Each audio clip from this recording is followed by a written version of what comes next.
এত রকমের ঠাকুর দিয়ে যে গন্ধেশ্বরী পুজো হয় আমি জীবনে ফার্স্ট টাইম দেখলাম।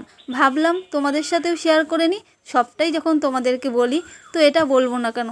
তো হে গাইস, আমি সুজাতা, আমি ভালো আছি, আশা করছি তোমরাও খুব খুব ভালো আছো। আবারও তোমাদেরকে আমার একটা ছোট্ট ব্লগে স্বাগত জানাই। তো কাল রাতে আমি গেছিলাম হাঁটতে, প্রচণ্ড গরম লাগছিলো তার জন্য। আর হাঁটতে হাঁটতে অনেকটা দূরে এসে দেখি এখানে আরতি হচ্ছে অধিবাসের।